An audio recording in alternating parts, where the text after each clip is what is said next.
नमस्कार, आपका स्वागत है। ओम नमः शिवाय। हर हर महादेव। मेरे प्यारे भक्तों, क्या आप जानते हैं कि सिर्फ 2 जोड़ी हरी चूड़ियां और एक पेड़ आपकी किस्मत बदल सकते हैं? सावन में किया गया यह छोटा सा उपाय आपके जीवन की हर रुकावट, गरीबी और दुर्भाग्य को मिटा सकता है। लेकिन अगर आपने यह उपाय अधूरा या गलत तरीके से किया तो उसका उल्टा असर भी हो सकता है। इसलिए एक भी शब्द मिस ना करें। यह वीडियो आपके जीवन का सबसे जरूरी मोड़ बन सकता है। नमस्कार दोस्तों, आपका स्वागत है। हे भगवान शिव, सावन के महीने में सोमवार को अगर आपके भक्त से कोई गलती हो जाए तो उसे माफ कर दीजिएगा। हम सब आपकी संतान हैं और जिन्हें यह वीडियो पसंद आया वह कृपया ऐसा ना करें। इसे अंत तक जरूर देखें, क्योंकि अधूरी जानकारी अधूरे परिणाम देती है और यह भगवान शिव का अपमान भी माना जाता है। वीडियो देखने के बाद कृपया कमेंट में अपना राशिफल जरूर लिखें। अगर हमारे पास कोई उपाय है तो हम आपके कमेंट का जवाब जरूर देंगे। भक्तों, आप लोगों से हाथ जोड़कर प्रार्थना है, वीडियो को लास्ट तक जरूर देखें,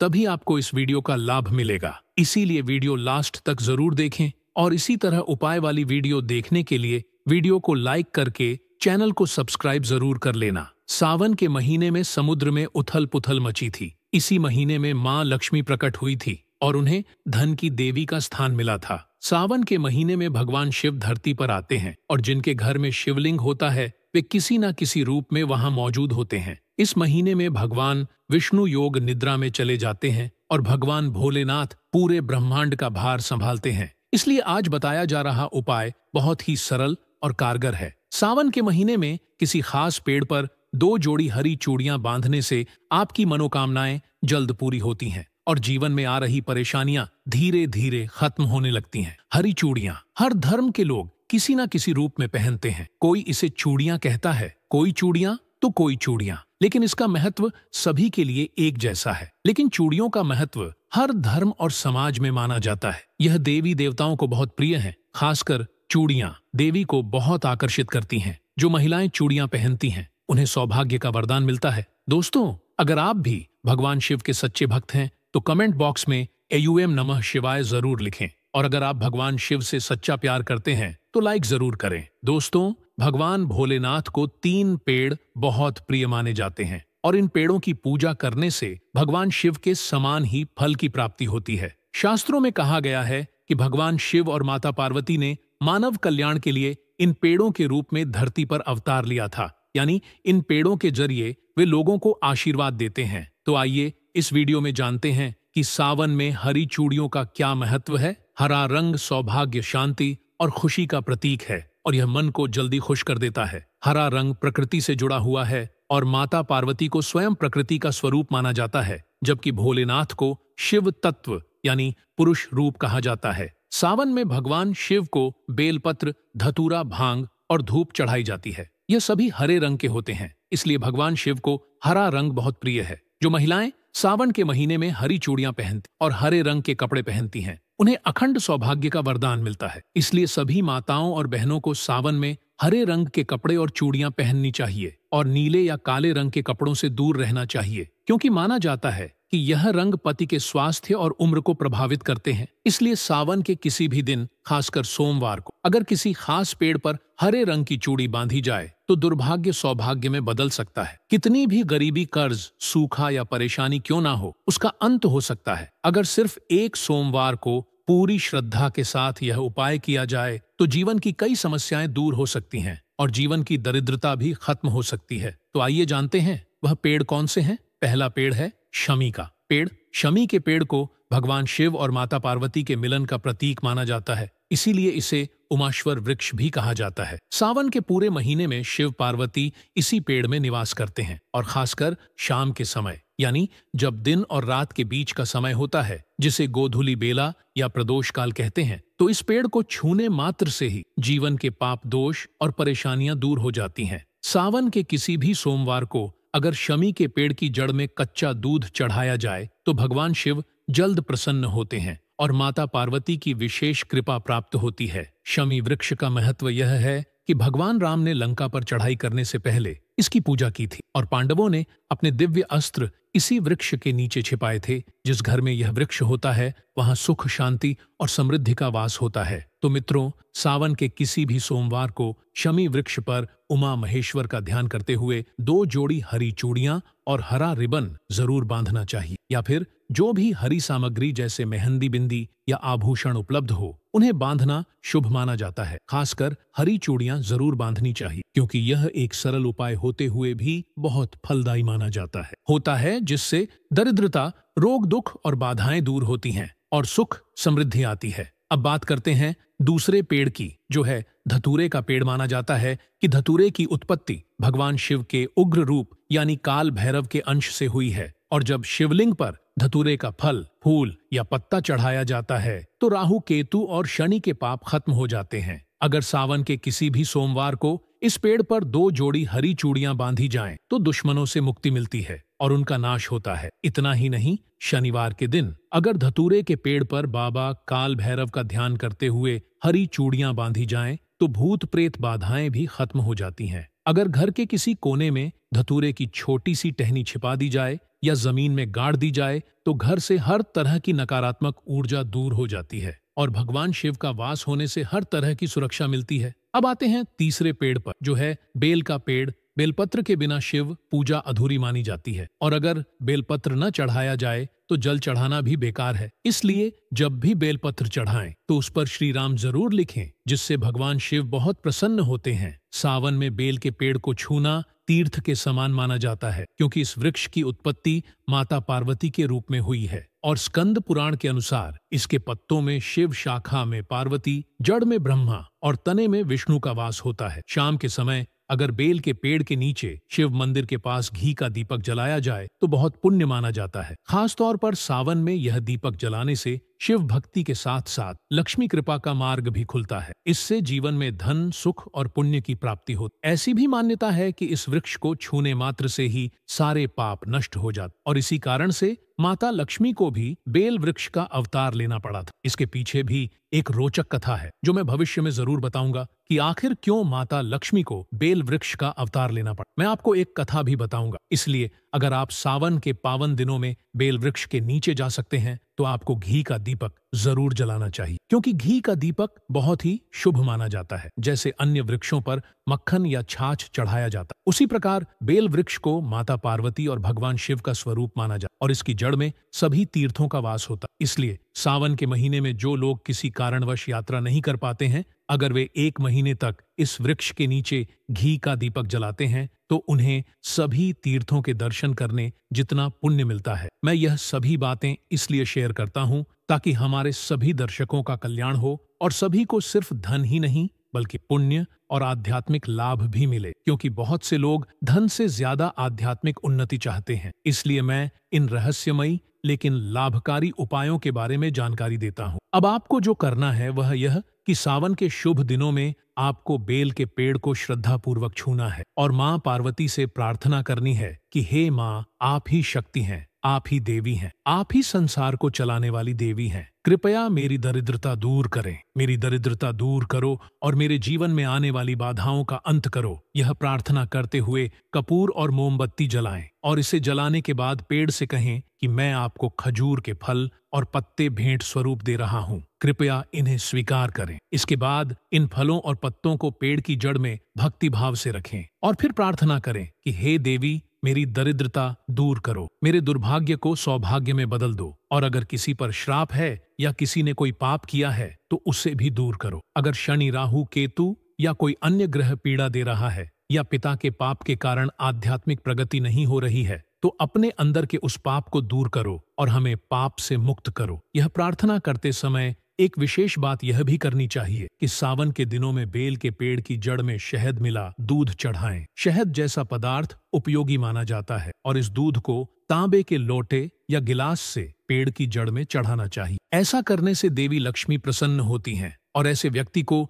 जीवन में कभी धन की कमी नहीं होती। ऐसे लोग स्वस्थ रहते हैं और उनके घर में हमेशा लक्ष्मी रहती है। आप चाहे तो नीम के पेड़ पर भी ऐसा ही कर सकते हैं, क्योंकि नीम के पेड़ में देवी लक्ष्मी और दैवीय शक्तियों का वास होता है। सावन के पवित्र दिनों में अगर तांबे के लोटे से नीम के पेड़ की जड़ में दूध चढ़ाया जाए तो वह भी बहुत शुभ और फलदायी माना जाता है। लेकिन आपको मीठा दूध ही चढ़ाना है जिसमें शहद मिला हो, और उस दूध को आपको बेल के पेड़ की जड़ में मिलाना है और साथ ही अपने मन की बात भी कहनी है। जैसे कि अगर आपके ऊपर कर्ज का बोझ है तो कहें कि यह पेड़ मेरा कर्ज दूर कर दे, या मेरे जीवन की जो भी समस्या है उसे कहें, क्योंकि ऐसा माना जाता है कि इस पेड़ में उन समस्याओं को तुरंत दूर करने की शक्ति है। बस इसे विश्वास के साथ स्पर्श करें और चुपचाप वापस आ जाएं। सावन में आपको इन पेड़ों को जरूर छूना चाहिए। इससे जीवन में बदलाव आता है। भगवान शिव दयालु हैं, मनोकामनाएं पूरी होती हैं और भक्ति में अटूट विश्वास होता है। इसलिए अगर आप वाकई भगवान शिव को अपने घर बुलाना चाहते हैं तो कमेंट बॉक्स में लिखें, भगवान शिव आपका स्वागत है हमारे घर में।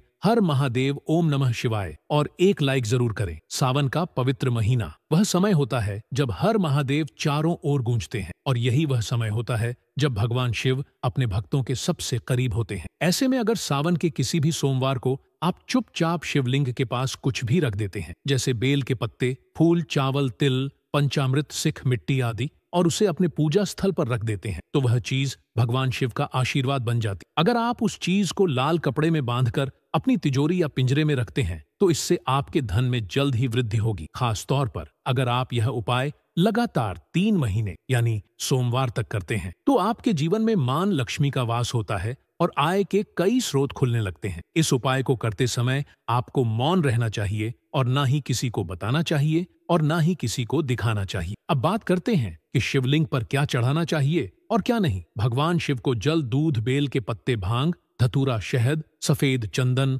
सफेद फूल, नेत्र का फूल, पंचामृत आदि बहुत प्रिय है। खास तौर पर बेल के पत्ते भगवान शिव के हृदय के समान माने गए हैं, जिसमें 3 पत्ते होने चाहिए और यह टूटे हुए नहीं होने चाहिए। इसे चढ़ाते समय इसका नुकीला भाग शिवलिंग की ओर होना चाहिए, जबकि शिवलिंग पर बेल के पत्ते कभी नहीं चढ़ाने चाहिए, क्योंकि यह भगवान विष्णु को समर्पित होते हैं और शिव पुराण में इसका निषेध किया गया। इसी तरह हल्दी, केसर, शंख का जल, नारियल का पानी या कोई मुरझाया हुआ फूल या अन्य पूजा से बचा हुआ फूल भी शिवलिंग पर नहीं चढ़ाना चाहिए। शिवलिंग के समीप मांस, मदिरा, प्याज या लहसुन से बनी चीजें जैसी तामसी वस्तुएं नहीं ले जानी चाहिए, क्योंकि इससे भगवान शिव नाराज हो सकते हैं और फिर भक्त को रौद्र रूप में भैरव का क्रोध झेलना पड़ सकता है। इसीलिए सावधानी और आस्था बहुत जरूरी है और जब भी शिवलिंग पर कुछ भी अर्पित करें तो ऐं नमः शिवाय या महामृत्युंजय मंत्र का जाप करते हुए करें। और सोमवार को अभिषेक के लिए इस्तेमाल किया जाने वाला दूध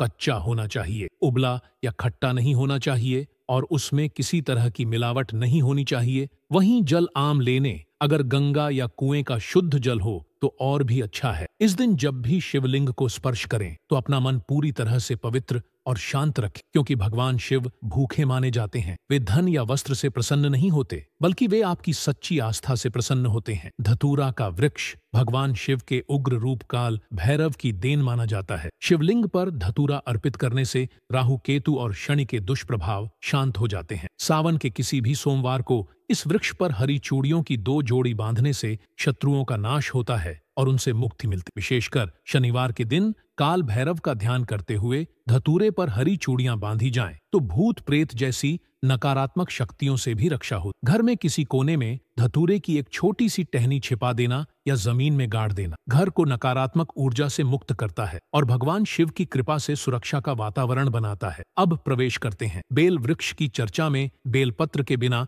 शिव पूजा अधूरी मानी जाती। बेलपत्र न चढ़ाने पर जलाभिषेक भी पूर्ण फलदायी नहीं होता। बेलपत्र पर श्री राम लिखकर अर्पित करने से भोलेनाथ अत्यंत प्रसन्न होते। सावन में बेल वृक्ष का स्पर्श करना तीर्थ स्नान के समान पुण्यदायी माना गया है, क्योंकि इस वृक्ष की उत्पत्ति स्वयं माता पार्वती के रूप में हुई है। स्कंद पुराण के अनुसार इसके पत्तों में शिव, शाखाओं में पार्वती, जड़ों में ब्रह्मा और तने में भगवान विष्णु का निवास होता। शाम के समय बेल वृक्ष के नीचे शिव मंदिर के समीप घी का दीपक जलाने से अपार पुण्य की प्राप्ति होती। सावन में यह दीपक जलाने से न केवल शिव की कृपा बल्कि माता लक्ष्मी का आशीर्वाद भी प्राप्त होता है, जिससे जीवन में धन, सुख और पुण्य का प्रवाह बढ़ता है। इस पेड़ को छूने मात्र से ही पापों का नाश हो जाता है। यहाँ तक कि माता लक्ष्मी को भी एक बार इसी पाप नाशक शक्ति के कारण बेल वृक्ष का अवतार लेना पड़ा था। इस रोचक कथा को फिर कभी सुनाऊं। सावन में बेल वृक्ष के नीचे घी का दीपक अवश्य जलाएं, क्योंकि यह अत्यंत शुभ माना जाता है। अन्य वृक्षों पर छाछ या मक्खन चढ़ाया जा सकता है, किंतु बेल वृक्ष माता पार्वती और शिव का स्वरूप है और इसकी जड़ों में सभी तीर्थों का वास है। सावन में जो लोग तीर्थ यात्रा पर नहीं जा पाते, वे यदि पूरे 1 महीने तक बेल वृक्ष के नीचे घी का दीपक जलाएं तो उन्हें सभी तीर्थों के दर्शन का पुण्य प्राप्त होता है। यह सब ज्ञान मैं इसलिए साझा करता हूँ ताकि सभी दर्शकों का कल्याण हो। उन्हें न सिर्फ धन बल्कि पुण्य और आध्यात्मिक उन्नति भी मिले, क्योंकि कई लोग भौतिक संपत्ति से अधिक आत्मिक शांति चाहते हैं। सावन के पवित्र दिनों में बेल वृक्ष को श्रद्धापूर्वक स्पर्श करें और माता पार्वती से प्रार्थना करें, हे माँ, आप ही परम शक्ति हैं, संसार की संचालिका देवी हैं, कृपया मेरी दरिद्रता दूर करें, मेरे जीवन की बाधाएं समाप्त करें। यह प्रार्थना करते हुए कपूर और मोमबत्ती जलाएं, फिर वृक्ष से कहें, मैं आपको खजूर के फल और पत्ते भेंट करता हूँ, कृपया स्वीकार करें। इन्हें भक्तिभाव से पेड़ की जड़ में रखकर पुनः प्रार्थना करें, हे देवी, मेरी गरीबी दूर करो, मेरे दुर्भाग्य को सौभाग्य में बदलो। यदि किसी श्राप, पाप या पितृदोष के कारण शनि, राहु, केतु आदि ग्रह पीड़ा दे रहे हैं या आध्यात्मिक प्रगति रुकी है, तो उन सब का नाश करो और हमें पाप मुक्त करो। प्रार्थना के साथ एक विशेष क्रिया यह है कि बेल वृक्ष की जड़ में शहद मिला हुआ दूध तांबे के लोटे या गिलास से चढ़ाएं। ऐसा करने से देवी लक्ष्मी प्रसन्न होती हैं और भक्त के जीवन में धन की कभी कमी नहीं होती, स्वास्थ्य अच्छा रहता है और घर में सदैव लक्ष्मी का वास बना रहता है। यही क्रिया नियम के पेड़ पर भी की जा सकती है, क्योंकि नियम में भी देवी लक्ष्मी और दिव्य शक्तियों का निवास होता है। सावन में तांबे के लोटे से नियम की जड़ में शहद मिला मीठा दूध चढ़ाना भी अत्यंत शुभ और फलदायी माना जाता है। दूध चढ़ाते समय अपनी समस्या जैसे कर्ज, रुकावट आदि मन में या धीरे से कहें। विश्वास है कि इस वृक्ष में उन समस्याओं को दूर करने की शक्ति है। विश्वास पूर्वक पेड़ को स्पर्श करके वापस आ जाए। सावन में इन वृक्षों का स्पर्श जीवन में सकारात्मक परिवर्तन लाता है। भगवान शिव दयालु हैं, उनकी भक्ति से मनोकामनाएं पूर्ण होती। शिवलिंग पर अर्पण के विषय में ध्यान रखें। शिव को जल, दूध, बेलपत्र 3 पत्ते वाले टूटे नहीं, नोक शिवलिंग की ओर। भांग, धतूरा, शहद, सफेद चंदन, सफेद फूल, नाग केसर का फूल और पंचामृत अति प्रिय है। बेलपत्र शिव के हृदय के समान है, किंतु तुलसी दल शिवलिंग पर कभी न चढ़ाएं। ये भगवान विष्णु को समर्पित है और शिव पुराण में इसकी मनाही है। इसी प्रकार हल्दी, केसर, शंख से जल, नारियल पानी, मुरझाए हुए फूल या पूजा से बचे फूल भी अर्पित न करें। शिवलिंग के पास मांस, मदिरा, प्याज, लहसुन जैसी तामसिक वस्तुएं न ले जाएं। इससे शिव नाराज हो सकते हैं और भैरव का क्रोध झेलना पड़ सकता है। अर्पण करते समय AUM नमः शिवाय या महामृत्युंजय मंत्र का जप करें। सोमवार के अभिषेक में कच्चा, शुद्ध, बिना उबला या खट्टा हुआ दूध ही प्रयोग करें। जल गंगा जल या स्वच्छ कुएं का हो तो उत्तम है। शिवलिंग को स्पर्श करते समय मन पूर्णतः पवित्र और शांत रखें, क्योंकि शिव भौतिक वस्तुओं से नहीं, भक्त की शुद्ध आस्था और भावना से प्रसन्न होते। सावन के किसी सोमवार को चुपचाप शिवलिंग के पास बेलपत्र, फूल, चावल, तिल, पंचामृत, सिंदूर या पवित्र मिट्टी रख दें और उसे अपने पूजा स्थान पर रख लें। इसे लाल कपड़े में बांधकर तिजोरी या धन रखने के स्थान पर रखने से धन में वृद्धि होती। यदि यह उपाय लगातार 3 सोमवार तक किया जाए तो लक्ष्मी की कृपा बनी रहती और आय के नए स्रोत खुलते हैं। इस उपाय को गुप्त रखें, किसी को न बताएं, न दिखाएं। सावन का यह पावन मास भगवान शिव को अपने निकट पाने का सर्वोत्तम अवसर है। हर हर महादेव।